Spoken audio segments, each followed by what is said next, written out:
Welcome to the back of the shop, Motorsports. My name is Rich. Last week I was talking about the difference between tube-type tires and tubeless tires. There's also a difference in the rims. One difference is obviously a spoke type is not going to hold air with a tubeless tire, obviously, because air will just come out all the spokes.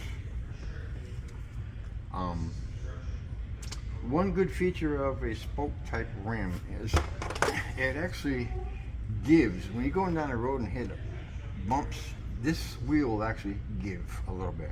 So it's an improved ride quality over a solid wheel. And interestingly, when you're going down the road, you're actually hanging from the spokes.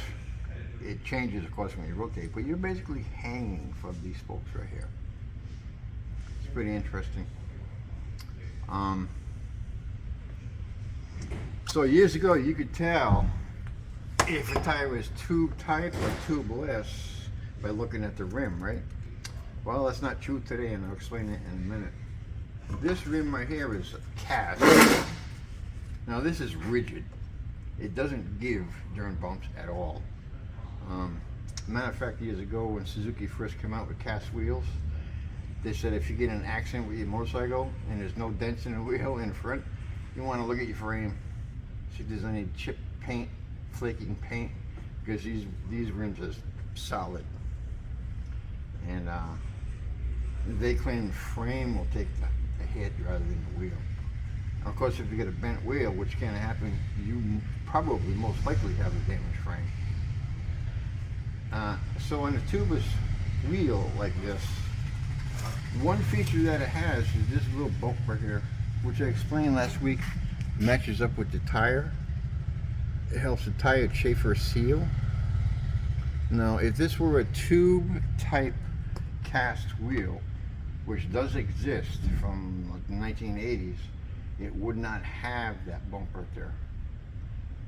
And I actually knew a guy who put a tube type tire on a tube. He had a tubeless tire on a tube type solid rim, which didn't have this, and it actually it fell off at low temp. It fell off on him. He was really surprised. So like I said, years ago you could tell the difference by looking at them, but now this new technology, if you want to look here, Yamaha has this rim. This is on Tenere. It has spokes, but it's tubeless. How do they do that? Well, if you look right here, this area right over here, this is all solid. So there's your tubeless rim. And also there's those features right there I just discussed on that rim right there. And they put the spokes on a, what they call a two rails, double T-type on the inside of the wheel right here. And of course, so you have a tubeless application, and you still have the tube type wheel, which gives, and it says right here, good handling characteristics. That's what they mean, that the wheels will give on a bump. So years ago you could tell by looking at them. Now you gotta look a little closer. So that's pretty cool technology right there. This is the Yamaha Tenere, but it's probably on other bikes too. So next week I want to talk about, there is new wheel technology. It was new for the time in the 1980s. It doesn't exist anymore, at least in the United States. It was made by Honda. They discontinued it, and it's probably our fault, and I'll explain why. So take care, guys. See you later.